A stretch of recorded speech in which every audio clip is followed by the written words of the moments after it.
Welcome to Sound Files, a podcast about the preservation of recorded sounds and the people and organizations who preserve them. I'm Jesse Johnston, a clinical assistant professor at the University of Michigan School of Information. I'm also executive director of the National Recording Preservation Foundation and a former grantmaker in cultural heritage preservation. And I'm Evan Haywood, an audio archivist, engineer, and music producer based in Ann Arbor, Michigan, where I run the Black Ram Treehouse Recording Studio. Sound Files is presented by the NRPF, a nonprofit charitable organization that works in alignment with the Library of Congress to promote and preserve historical audio.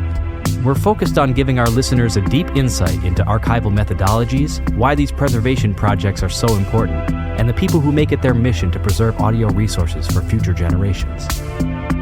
In each episode, we will talk with an archivist, invite them to introduce the audio collections they work with, and talk about why preserving recorded sound is important. We will also include audio clips from the collections and interludes featuring original music by Evan Haywood. In this episode, I talk with Judith Gray, reference librarian and archivist at the American Folklife Center of the Library of Congress. She told us about the work of the Federal Cylinder Project, one of the largest and longest-running projects to reconnect sound recordings in institutions with their source communities.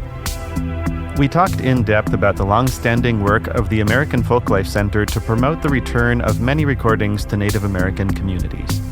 Although the American Folklife Center was established in 1976, it continued the work of various other units within the Library of Congress that were devoted to folk and traditional music. As part of these long-term efforts, the library has acquired over 10,000 recordings on wax cylinders.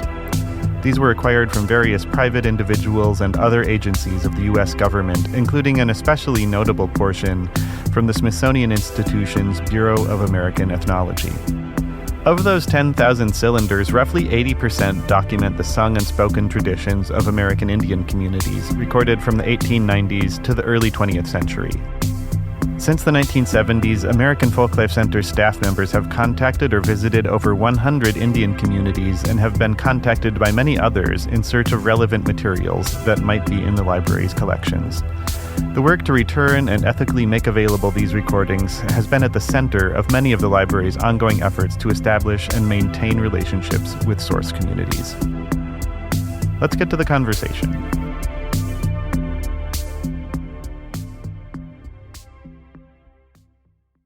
Hi, Judith. Thank you so much for talking with me today. Can you tell us what you do here at the Library of Congress and how you've been involved with the American Folklife Center?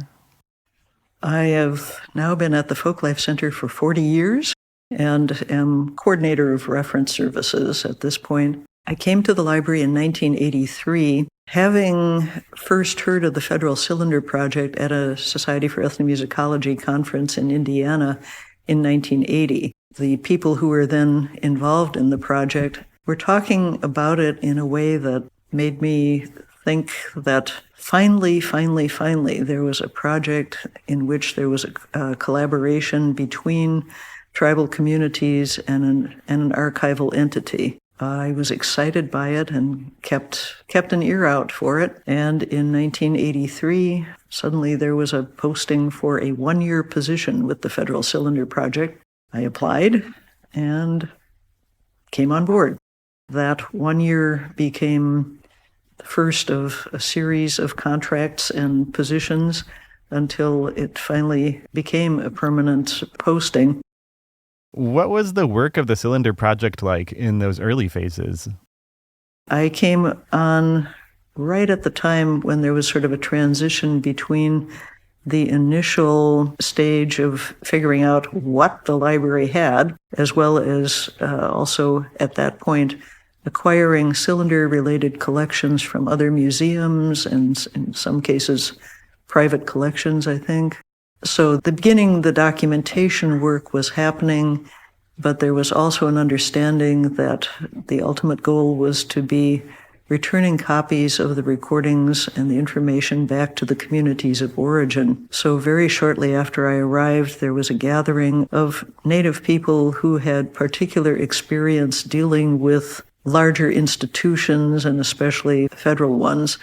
So it was people who were museum people, there were archivists, there were people involved in tribal language programs, And they came together to sort of advise the participants of the Cylinder Project in how to go about approaching tribal communities in a respectful way and in a pragmatic way. So among the things that they advised us was that, okay, we were coming from a federal agency. That meant we could not go around the designated tribal government.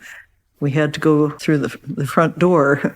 We had to go to the tribal authorities. And then even if we knew that the recordings were perhaps more family specific or perhaps ritual specific, only then could we make inquiries past that to see if we could find people for whom those recordings were really the intellectual property. It's an impressive amount of planning and care that was put into this effort. Getting back to your work, what was your role in the project as things were getting started? I helped to catalog things, and then later on became one of the people to actually return copies to communities. But the first step was the cataloging, was trying to round up any information that we could on the collections, given that for so many of them, the materials were not entirely here at the library. A collector's papers might be in another repository, another museum. Some other copies of recordings might be in other archives. And so we needed to try to gather up whatever information that was there to bring it together in order to understand what we had here, but also to make it easier ultimately for the communities to put together all the parts of the puzzle. And definitely there were puzzles. Things that had been mislabeled, things didn't have any labels. And so it was a matter of using everything that we could put together to try to track down what we had, to whom it might be important, and to get confirmation of that where we could from people we knew, and then ultimately to make the copies available back in the communities for their use if they wanted them. And that was another part. We couldn't presume that the community wanted the materials just then. We had to follow their lead to see what they preferred. And in some cases, that was a project that took a long time. It depended upon building relationships and determining who would want to speak on behalf of a community and how that should all happen. It was not for us to make those decisions. What was the impetus for the Federal Cylinder Project? The impetus for the Federal Cylinder Project was one particular ethnomusicologist, Tom Venham, who at the time was working for the Smithsonian, but who had written his dissertation on Francis Densmore's Ojibwe Anishinaabe recordings. So he knew about them, and he also knew that they were not generally accessible within the communities. So he proposed that there be some sort of project to work with the early recordings, and that's pretty much where it started.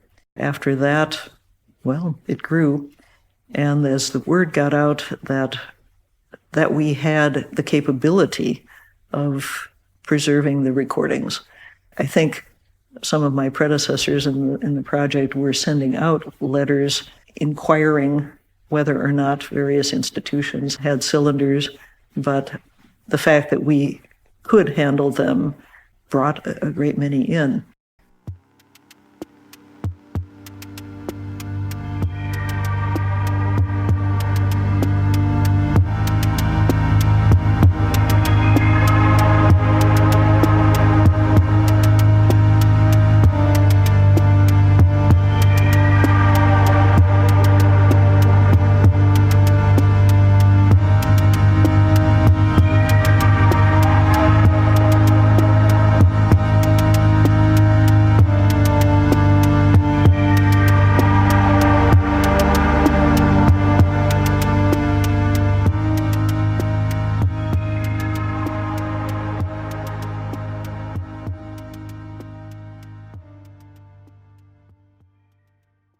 When were most of the cylinders originally recorded, and how did they end up at the Library of Congress? Well, to do that, I have to actually go back to the 1940s. One of the principal collectors, Francis Densmore, had been working for the Bureau of American Ethnology as a recordist all over the place. She was also ultimately given the task of doing some of the initial cataloging of those cylinder recordings. Right around the start of World War II, all of the original cylinders were moved to the National Archives. Densmore knew about that, but she also knew that the National Archives at that point did not, as far as I know, have a recording studio, whereas the library did, to do cylinder transfers and other such things. So Densmore got some funding from wealthy people she knew in Minnesota. She herself was Minnesotan. She managed to get them to contribute monies that helped to facilitate the transfer of the bulk of the BAE cylinders to the Library of Congress. How many cylinders were there? Roughly, at that point, I would guess 2,000, 2,500, something like that. That were then transferred to the library to be, at the first, to be transferred onto aluminum discs. That occurred for the most part in around 1947. Let's listen now to a short excerpt from a related archival recording. This is a recording made by Francis Densmore in 1925 of a song with the English description, "Manabus tells the ducks to shut their eyes." This re-engineered excerpt is from a digitized wax cylinder recording held by the Library of Congress. Please check the show notes for a link to the full recording. Now we will hear Louis Pigeon of the Menominee singing.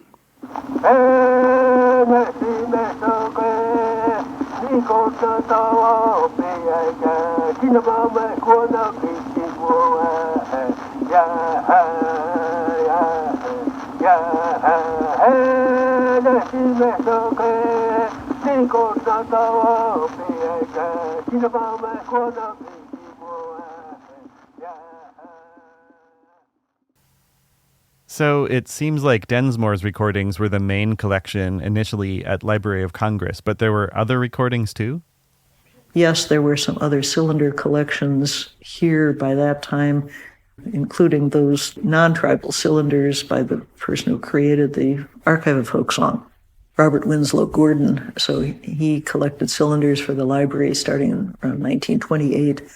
So those were the first ethnographic cylinder recordings that came to the library at that point.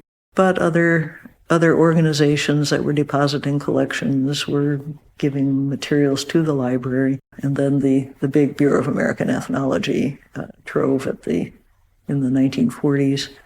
And after that, again, other organizations knew that we could handle those formats. So it was, for example, that the Passamaquoddy cylinders came to us from the Peabody Museum at Harvard precisely because we had the capability to do the transferring and the preserving work. So later, when Tom Venom started some of the work that became the Federal Cylinder Project, was the emphasis always on repatriation, or was it mostly about the preservation of the recordings? From the very beginning, and as I said, when I first heard about it, that was what attracted me, that it was already talking in terms of documentation and ultimately dissemination. We didn't refer to it as repatriation because we weren't giving back the original recordings, which communities had no means of playing back. So we were returning copies, and we knew that, and so we referred to that as the dissemination phase. But that was built into the project from the very beginning. And it seems like we're now still talking about repatriation, how to make community access available in ethical ways and in ways that return materials respectfully. It was such a unique initiative. I think it was at the time. I was aware when I first came to D.C. that there were some returns of photographic collections that were occurring around the same time. And in one sense, that was also when the Smithsonian was sharing photographic collections with communities, that, yes, there was this round-trip process of gathering more information to help inform the collections and such. But as far as sound recordings, yeah, this was among the first notions of trying to do that, I think. Let's hear an excerpt now from a recording by Carl Fleischauer of the Library of Congress. This recording was made in Macy, Nebraska at a powwow on August 13, 1983. You will hear the Omaha host drum playing and singing, and the announcer describes this as a revived Hitushka warrior song. Later, we will hear the archival recording from the Federal Cylinder Project.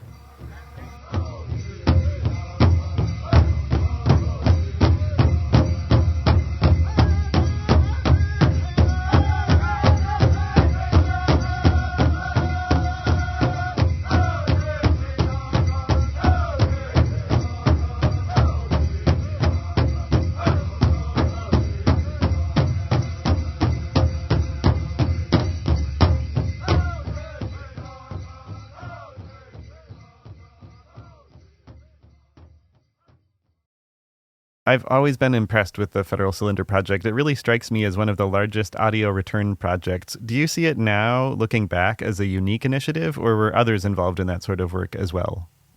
I definitely think it was one of the earliest. At the same time, there were some other ones. The Archives of Traditional Music at Indiana was returning some copies, was also busily involved in cataloging at that point what was then called the Lowy Museum at University of California, Berkeley, which is now the Hearst Museum. Each of the institutions had its own form of outreach, but I think what we were doing was formalized and was sponsored through several grants to enable us to do that, and just, had a very specific project that went on for a long time and gradually morphed into something that was not so much a project, but just part of the regular functioning of the archive, in part because, yes, if we visited a community to return copies of cylinder recordings, the natural question was, well, do you have anything else from our community? And so if we had wire recordings, if we had disc recordings, if we had tape recordings, all of those things were important to the communities, and it was natural then that we try to facilitate connecting people with everything that we had that was related to their specific heritage.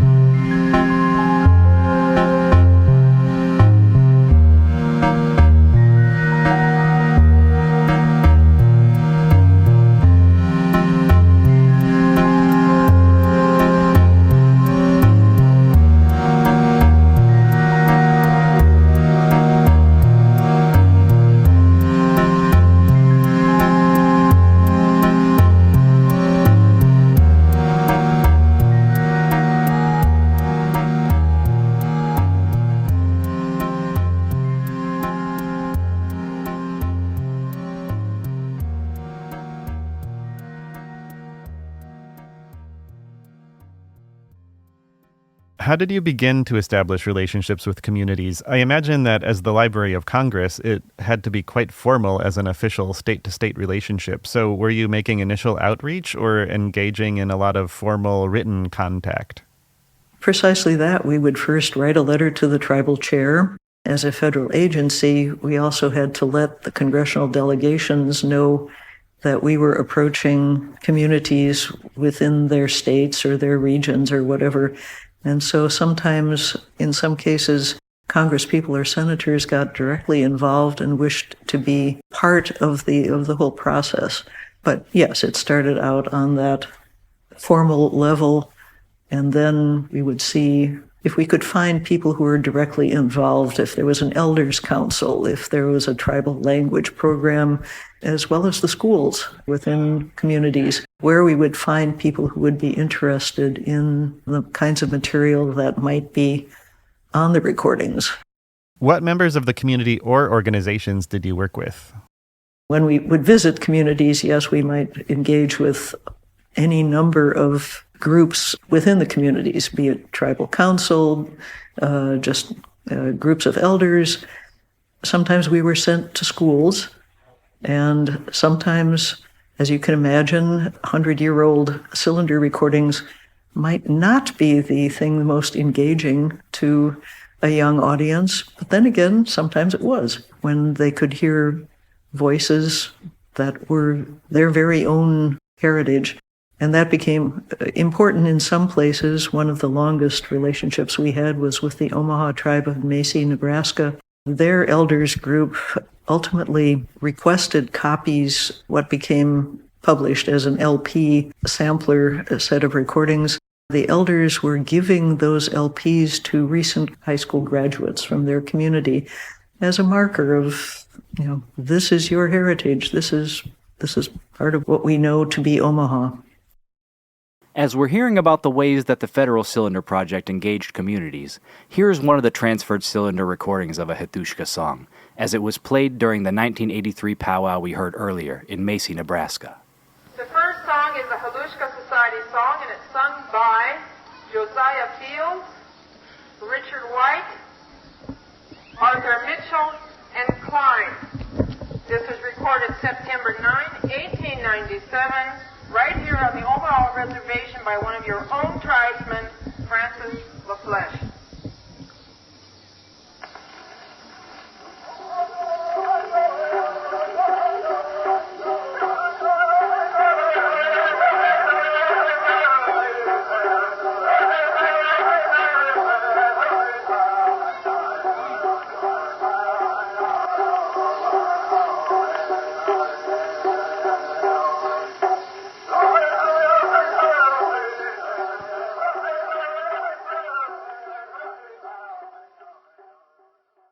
So the recordings, however old and however scratchy, carried a lot of meaning in many contexts. But in other places, it was not the right time, not the right place. And obviously, that's their decision, and we abide by that. Can you tell us how those events played out? How did you engage the community with audio specifically? And how did the communities interact with the recordings? Did you play things back? Were they listening in groups, one-on-one? I've seen a variety of things. I've seen people coming here to the library as well. I've made community visits, listening to the recordings and starting to sing along. And the expressions on their faces seemed to me to be one of pride that despite all of the attempts that have been made to take away the culture or to minimize it or something, people recognize things that are on the recordings. They know them to be theirs. It looks to me like there's pride on people's faces when they hear that. At the same time, however, there's the other side. I can recall in one instance, the recordings that had been made were by the direct ancestor of a group of people there, and for them, it was problematic. Was it their ancestor who inadvertently gave away materials that should perhaps have stayed within the community? There was a sense there that there was some embarrassment, but that truly was the exception to what I have seen, where people are so interested in revitalizing what was their practice, and here's documentation that, yes, this is theirs.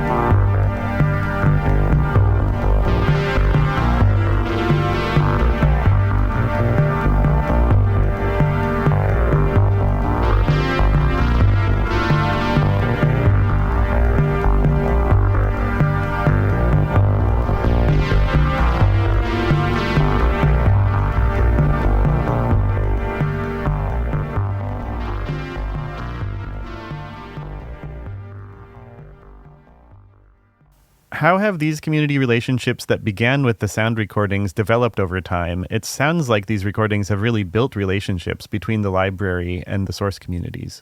Very much so.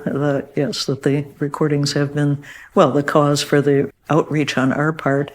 And in some cases, those relationships have been long-lasting. Some of the relationships have been ongoing for 20, 30 years now, that we're dealing with the same people that we started dealing with or just immediately thereafter. So that's definitely a part of it. That's incredible and a serious investment in the collections and the relationships. Do you plan out those activities in advance? And how long do these sorts of projects take? I keep finding myself saying, it's going to take as long as it takes. And with no preconception at the opening as how long that might be. Again, that's not our call, but we try to operate in good faith and to be there as people ask us to be there. Sometimes that works better than others, but we're trying to be responsible and responsive and try to help out as best we can. So that also means not just working with the old recordings, but also providing people with skills so that they can do their own documentation. So whenever we would return copies, we would also be passing along information on how you take care of old recordings, but also how you do your own documentation projects. So that work can be carried on into the future if communities desire to do that. I know one of the most well-known projects recently was with the Passamaquoddy cylinders recorded in Calais, Maine, which are among the oldest sound recordings created in the field. Has that been an ongoing relationship for the library? That actually started in 1983, was the first time when a tribal linguist named David Francis came down to the library and listened to those recordings, which had come to the library sort of mid-60s, early 70s, I think. So, yes, the Passamaquoddy community has worked with those recordings in different ways and at different times ever since the 1980s, and different tribal linguists have been involved. And now there's this very wonderful program that's being coordinated in large part by the Donald Soktoma, the Tribal Historic Preservation Officer, who has repeatedly been able to gather community members to listen to the early recordings made in March 1890. People have been listening to those recordings, where we would have one line from the recordist as to what this was. They find paragraphs of meaning and have been able to contribute that information back to the library so that we could add that information with their permission to a website having those particular recordings. There are some recordings which they do not wish us to have online, and so you can see the title of them, but you will not see all of the gathering of information that is part of that collection. Yes, the whole Ancestral Voices project, I hope, is a good model for ways in which we can collaborate directly with communities and in turn have them share with us that which they want to share with us, and thereby with other people who come after us. The Ancestral Voices project explained and preserved the oldest audio recordings ever made outside of a recording studio. Let's hear a short excerpt of Noel Josephs of the Passamaquoddy tribe in Calais, Maine, recorded by Jesse Walter Fuchs in 1890. The original cylinder was digitized by the Library of Congress and can be heard in full at the link in the show notes.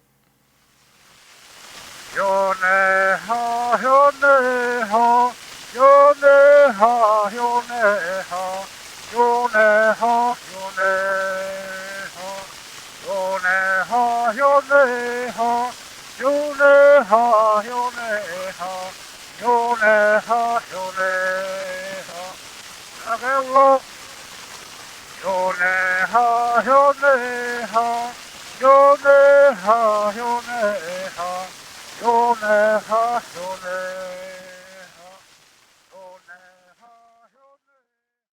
How do you negotiate that conversation with a source community around what to provide access to? I know that libraries often have a very open approach to making materials available, which doesn't always align with community interests. So how do you approach that issue of access? Basically, you listen. That's our responsibility, is to listen to what people are telling us about what is appropriate, what needs to be done, what needs to be respected. So our role, I really believe, is to listen.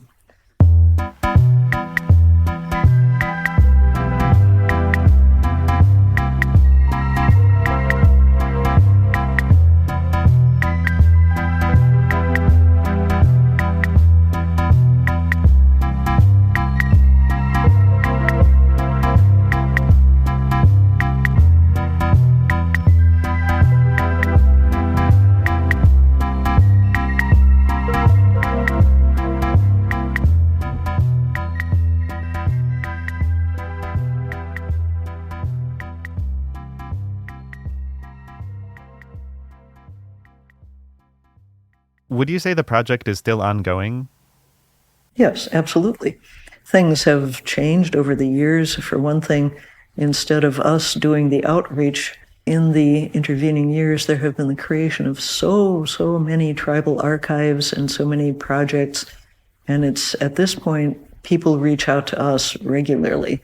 So there's not a week when I'm not receiving some inquiry from people interested in some of the recordings that are here that belong to their particular community, their particular family. And it's all about building relationships and, as I say, trying to be both responsible and responsive to their needs and to what is being asked.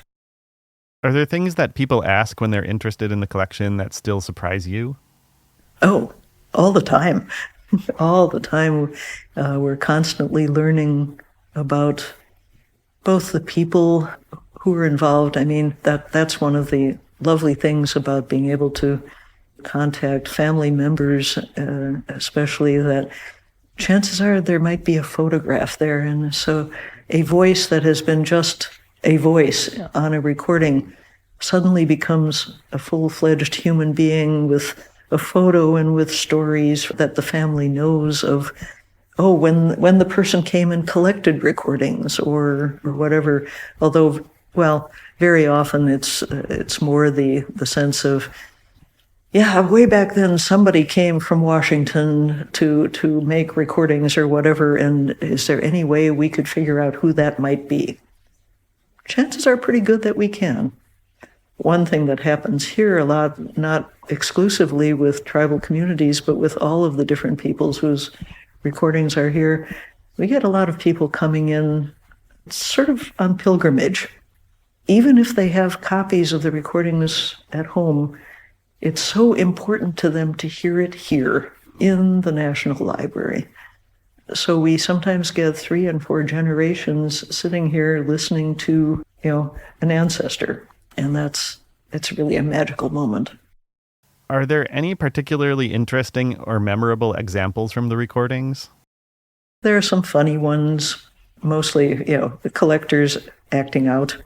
One particular linguist was getting totally exasperated with the machine, and he says very loudly, "If this thing doesn't work better, I'm going to send it back to Washington, COD." I guess it did come back eventually. It did. And I mean, you do get the people like Frances Densmore who perceived her task as preserving things that, her way of putting it was that the young people don't have time for this right now, but someday this will be meaningful to them. So a statement of her time and her place as to what this was about, but on some levels, you have to understand what she thought and then see it in light of what has become of those recordings and how important they are to people today. Why do you think it's important to save historic audio collections? Why are these archives important? I think we are custodians of the past for the future. Our task is to keep those things for uses that we can't even imagine, and that the people whose materials they are, they will know. And whether or not those are kept or not, that's not our call, but we need to listen. We need to hear what the communities are saying about what's important to them and abide by that. Thank you so much, Judith, for talking with me today.